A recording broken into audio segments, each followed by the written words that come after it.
Jumlah kasus harian COVID-19 di Indonesia kembali meningkat pasca libur Lebaran seiring dengan tingginya mobilitas penduduk serta longgarnya penerapan protokol kesehatan di berbagai daerah. Peningkatan kasus tersebut didominasi oleh varian baru Arcturus yang masuk ke Indonesia sejak Maret lalu. Bagaimana pantauan Kemenkes terhadap meningkatnya kasus harian COVID-19? Sudah bergabung melalui sambungan Zoom Kepala Biro Komunikasi dan Pelayanan Publik Kemenkes, Dr. Siti Nadia Tarmizi. Selamat malam, Dok. Selamat malam, Mas Reza. Salam sehat. Salam sehat selalu. Dok, bagaimana pantauan dari Kemenkes terhadap meningkatnya kasus harian COVID-19? Apakah ini masih dalam kategori terkendali? Ya, kalau kita lihat memang sudah hampir 2 minggu belakangan ini terjadi peningkatan kasus ya yang cukup signifikan. Yang tadinya kita hampir 10 bulan itu rata-rata kasus konfirmasi positif itu berada pada kisaran antara 200 sampai 500. Tapi di dalam 2 minggu terakhir ini, 2 atau 3 minggu terakhir ini terjadi peningkatan yang cukup signifikan. Diawali dengan 800, kemudian naik 1.300, bahkan kemarin sudah mencapai angka 2.600. Nah, tentunya faktor utama pemicu adanya peningkatan kasus ini adalah kita menemukan di akhir Maret itu di minggu keempat adanya subvarian baru yaitu Arcturus atau XBB 1.16. Nah, tentunya kita selalu ketahui bersama bahwa peningkatan kasus yang cukup signifikan itu umumnya terjadi karena adanya subvarian baru dan biasanya 6-8 minggu setelah kita temukan kasus tersebut atau subvarian tersebut maka puncaknya akan terjadi. Jadi memang minggu-minggu ini sampai dengan akhir minggu keempat bulan Mei dan awal Juni itu memang kita masih terus akan melihat fluktuasi kemungkinan adanya peningkatan kasus. Oke, berarti tren kenaikan kasus akan terjadi pada minggu pertama Mei sampai dengan minggu pertama di Juni, sekitar 4 minggu ke depan. Tapi kalau saya tanya terkait dengan angka penularan, angka kematian, serta bor, sejauh ini seberapa aman? Ya, kenapa kemudian kita mengatakan peningkatan kasus yang setelah cukup rendah 10 bulan ya. Bahkan kalau kita lihat angka 2.600 itu adalah angka tertinggi sejak 5 bulan yang lalu ya. Kita lihat ini kita katakan bahwa kita masih pada posisi aman karena kalau melihat pada indikator WHO ini masih jauh dari angka-angka garis batas minimal. Kita tahu bahwa kalau untuk kasus konfirmasi positif itu tidak boleh lebih dari 5 sampai 8 per 100.000 penduduk. Sementara tingkat perawatan atau BOR itu tidak boleh lebih dari 10% dan juga angka kematian tidak boleh lebih dari 1 per 100.000.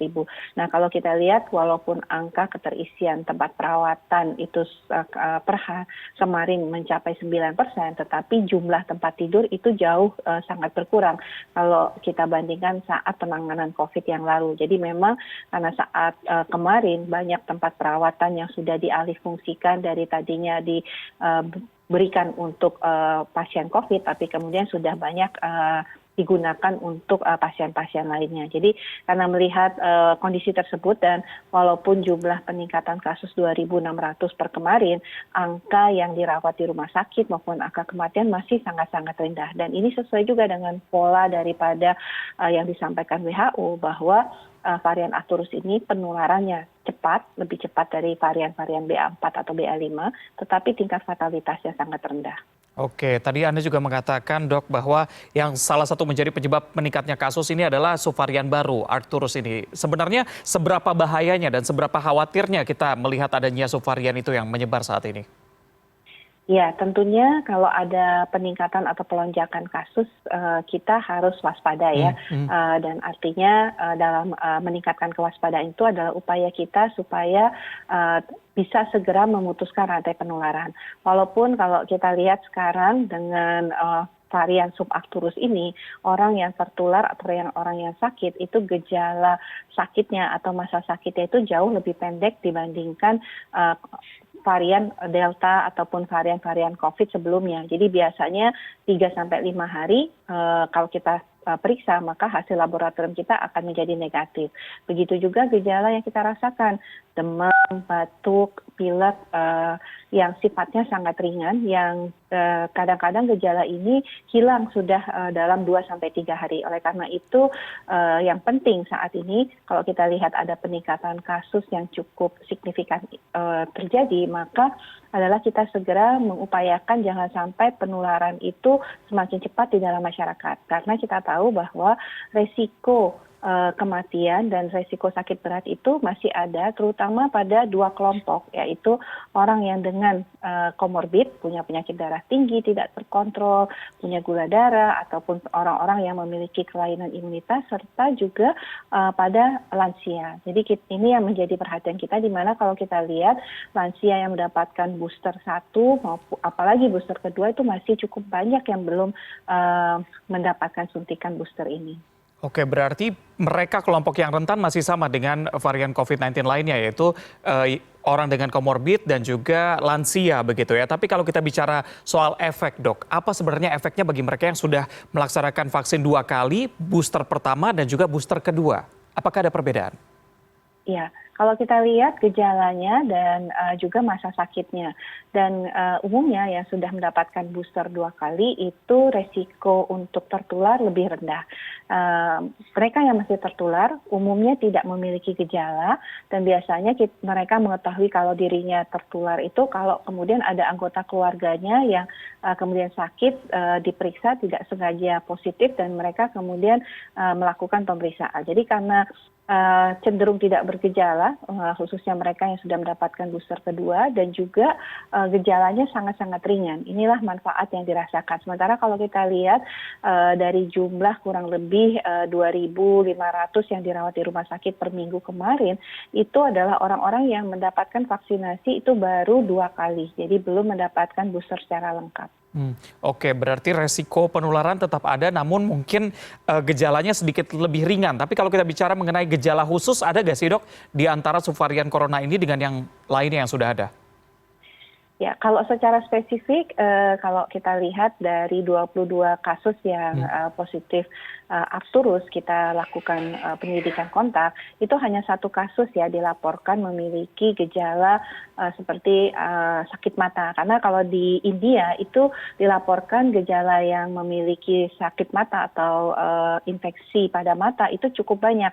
Sementara di Indonesia kita tidak menemukan gambaran tersebut, hanya ada 1 kasus saja. Tapi itu juga sakit mata yang mata merah ya, bukan sampai kemudian belek kandang atau sakit mata yang berat. Jadi memang kalau kita lihat gejala umum yang terjadi itu adalah hanya demam, batuk, pilek, dan gejala-gejala lain seperti hilang penciuman, hilang kemudian rasa itu tidak terjadi pada varian Arcturus ini. Oke, baik, Dok. Sejauh ini apakah Kemenkes sudah menemukan penyebab awalnya, apakah memang penularan yang terjadi impor, kasusnya import case dari luar negeri, atau memang sudah awalnya tersebar di negara ini juga? Ya, dari kasus yang kita temukan di pertama kali ya, 2 kasus itu memang yang satu adalah pelaku perjalanan luar negeri dari India, dan yang satu sebenarnya tidak ada riwayat perjalanan luar negeri ataupun kontak dengan orang yang melakukan perjalanan luar negeri. Jadi memang 2 faktor ini karena kemungkinan masuknya subvarian ini juga dari pelaku perjalanan luar negeri, tapi mutasi ini bisa juga terjadi secara lokal kalau kita lihat. Oke, berarti ini juga bisa dibilang bahwa ada pengaruh dari mobilitas masyarakat di musim Ramadan kemarin sampai dengan Idul Fitri begitu ya, terjadi peningkatan kasus terutama dari subvarian ini. Ya, terjadinya varian baru bisa terjadi karena kan virusnya terus-menerus bermutasi ya. Nah, kuncinya adalah tadi orang yang harusnya positif itu kemudian melakukan isolasi ya, tidak kemudian beraktivitas ataupun melakukan interaksi dengan masyarakat lain. Nah, tentunya saat ini kita, pemerintah menghimbau bahwa masyarakat yang merasa kondisi kesehatannya tidak fit itu segera untuk melakukan tes, karena sebagian besar masyarakat sekarang cenderung tidak tes, Mas Reza. Kenapa? Karena tadi gejalanya sangat ringan atau merasa seperti pegel-pegel saja tapi kemudian sembuh dalam 2-3 hari. Nah, faktor inilah karena kemudian tidak mengetahui status apakah positif COVID atau tidak, melakukan interaksi dengan orang lain, ini bisa menjadi faktor pemicu terjadinya subvarian baru ini. Mungkin ini juga bisa menjadi tantangan baru bagi Kemenkes. Banyak sekali masyarakat yang merasa bahwa COVID-19 sudah tidak ada di sekitar kita begitu. Sehingga itu juga yang menjadi salah satu penyebab untuk vaksin booster mungkin tidak terlalu banyak sehingga peningkatan kasus juga terjadi. Tapi kalau kita bicara mengenai vaksin booster, bagaimana sejauh ini pencapaiannya? Ya, kalau kita lihat ini yang terus-menerus ya kita sampaikan dan kita himbau kepada masyarakat, terutama juga pada saat arus mudik maupun arus balik ya, karena kita tahu bahwa arus mudik ini diperkirakan jauh lebih tinggi dibandingkan tahun lalu. 123 juta orang akan bermobilitas dan potensi kemudian penularan akan terjadi lebih cepat dikarenakan mobilitas yang bergerak cukup tinggi ini. Nah, tentunya kami selalu menghimbau dan juga menyampaikan kewaspadaan, apalagi kemudian kalau kita lihat terjadi peningkatan kasus yang cukup signifikan selama arus mudik dan arus balik ini. Sehingga vaksinasi booster itu menjadi salah satu yang terus-menerus kami ingatkan kepada masyarakat untuk segera mendapatkan vaksinasi ini. Bahkan saat ini kita sudah bisa memberikan vaksin Indovac itu sebagai booster untuk Pfizer maupun booster untuk AstraZeneca yang tadinya sebelumnya hanya bisa diberikan untuk penerima vaksin-vaksin yang Sinovac, orang yang mendapatkan vaksin Sinovac. Jadi kalau saat ini tentunya sudah sangat mudah karena Indovac sendiri adalah produksi dalam negeri, sehingga tentunya kita tidak perlu khawatir akan terjadinya stock out daripada vaksin. Baik, berarti stok atau ketersediaan vaksin secara nasional masih aman ya? Karena tadi kita mendengarkan informasi sebelumnya bahwa di Surabaya juga ternyata sulit untuk mendapatkan vaksin booster di sana. Ya, memang persetujuan untuk penggunaan Indovac ini baru kurang lebih 1 minggu. Dan kita terus memantau stok dan ketersediaan vaksin supaya menghindari jangan sampai kemudian vaksin ini terjadi banyak yang kadaluarsa. Karena memang laju penyuntikan yang tadinya 800.000, 1 juta, sekarang ini sudah kurang lebih hanya 10.000 bahkan sampai dengan maksimum 30.000, 40.000 per hari. Jadi sudah sangat jauh laju penyuntikan vaksin. Dan kita harus menjaga jangan sampai kemudian vaksin ini juga terbuang, tidak digunakan karena kadaluarsa. Baik, berarti tetap ya, karena COVID-19 masih ada, ini hal-hal kita juga masih tetap jaga, seperti protokol kesehatan tetap dijaga, dan juga jangan lupa untuk vaksin booster, terutama untuk mereka yang memang beraktivitas padat, serta kelompok tadi yang rentan terhadap penularan dari COVID-19 ini. Terima kasih sudah bergabung bersama kami, Kepala Biro Komunikasi dan Pelayanan Publik Kemenkes Republik Indonesia, Dr. Siti Nadia Tarmizi. Selamat malam, salam sehat. Selamat malam, salam sehat.